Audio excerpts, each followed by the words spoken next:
Hey, what's up YouTube? This is Blue Lightning back with another deck profile. What do we have for you today? Monarchs.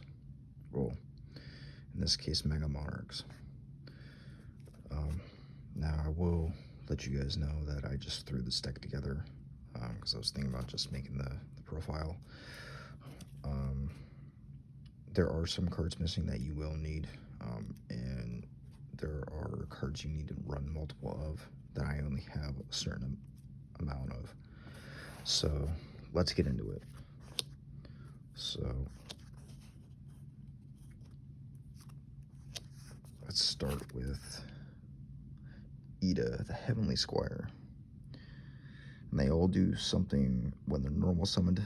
Some do something when they're normal or specialed. Now, when this is normal or specialed, you can special one monster with 800 attack and 1000 defense from your deck and defense, except her. Also, you can't special summon monsters from the extra deck for the rest of this turn. This card is sent from the field, is sent to the graveyard. You can target one of your banished monarch spells and traps and add it to your hand. So she gets your monarch spells and traps. She's a searcher. And also, fair warning, I haven't done anything with this deck in a long time, so bear with me. Next up, we have Edios, the Underworld Squire. When it's normal or special during your main phase, this turn you can tribute a monster. It just gives you an extra normal summoner set. You can banish this card from your grave and target a monster with 800 attack and 1000 defense in your grave, except this, special and defense. And this is one of the few decks you don't use your extra deck for.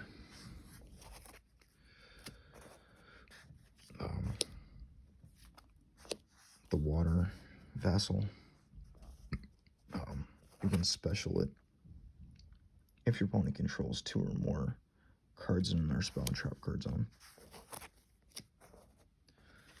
The Wind Vessel.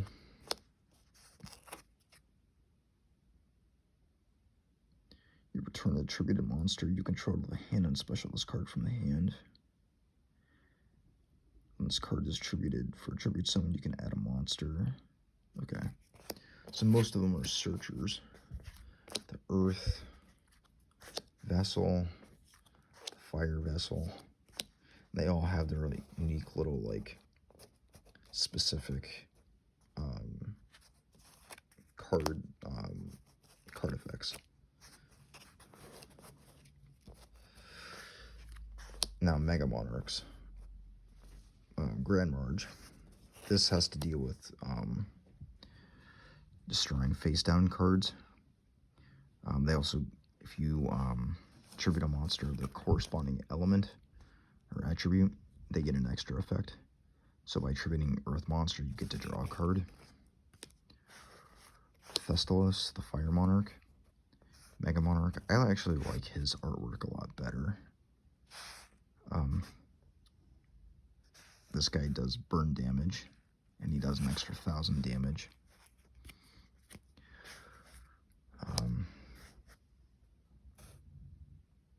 You throw the Heavenly Monarch. I forgot what she does.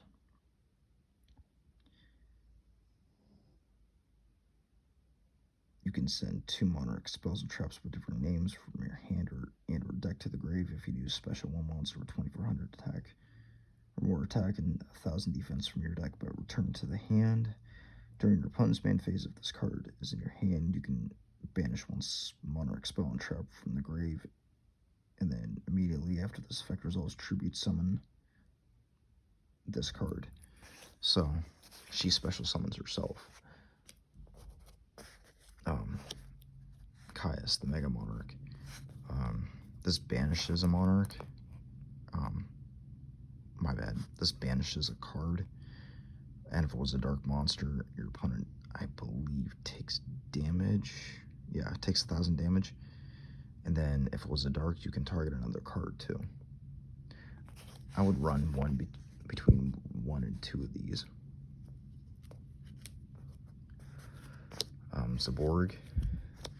Now Zaborg destroys a monster, usually, but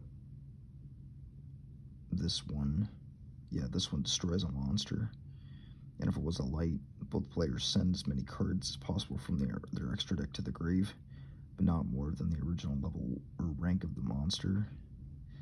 And if you tribute it with a light monster, you get to choose the cards your opponent sends. Mobius. This destroys spells and traps, and your opponent can't activate the spells or traps in response to this effect activation. My personal favorite, Ryza. This has to do with bouncing. If it was wind, you can target an additional card on the field and place the targeted card or cards on top of the deck in any order. And then also after that, you return the additional target to the hand. Okay, 3 domain.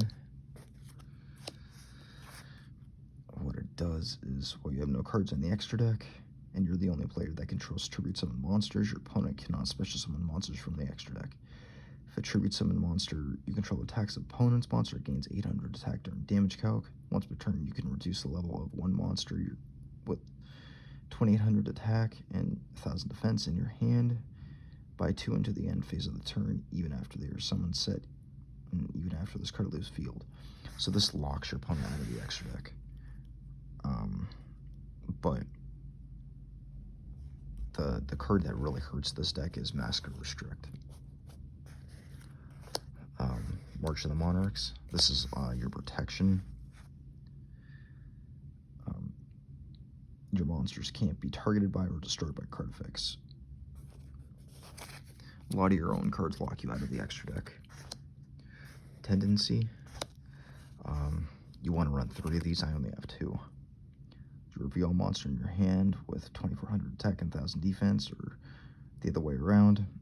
Add 1 monarch spell or trap from your deck to your hand. So this is another searcher. So you want to play 3 of these. Probably one of the best spell cards in the deck.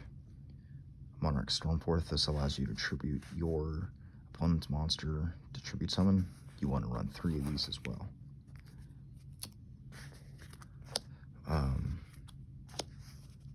Frostblast. This makes it so that you can target a set card on the field and destroy it. You can banish this card in 1 monarch spell or trap, and then target a set card and destroy it. I would run between 2 and 3 of these.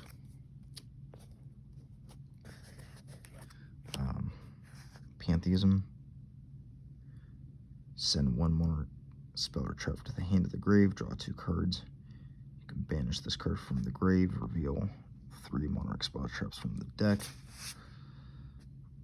Your opponent chooses 1 to add to your hand, and the rest should get shuffled. So you want to run 2 to 3 of this too, because this is your draw power. And I believe this was also limited at one time. Escalation of the Monarchs. During your opponent's main phase or battle phase, you can tribute summon monster. So this is good to run at 2 to 3. Monarchs Erupt. Pretty good card. You can't have any extra deck cards, and you have to control a tribute summon monster, negate the effects of all face-up monsters on the field except tribute summon monsters. During the end phase, if you control so it self-destructs, so you don't control a tribute summon monster. This is basically your skill drain. And then you have the Prime Monarch and the First Monarch. One becomes an effect monster. The First Monarch becomes an effect monster, and you can discard 1 card, declare 1 attribute, and this card becomes that attribute, and is treated as 2 tributes for the tribute summon of a monster.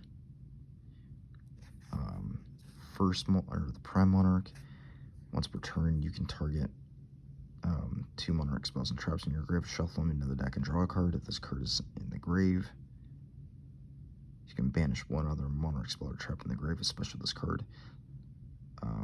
So this also becomes another trap monster. This I would run 2 to 3 because this is recycling power. That's it for Mega Monarchs. Hit like and subscribe. Catch you on the flip side.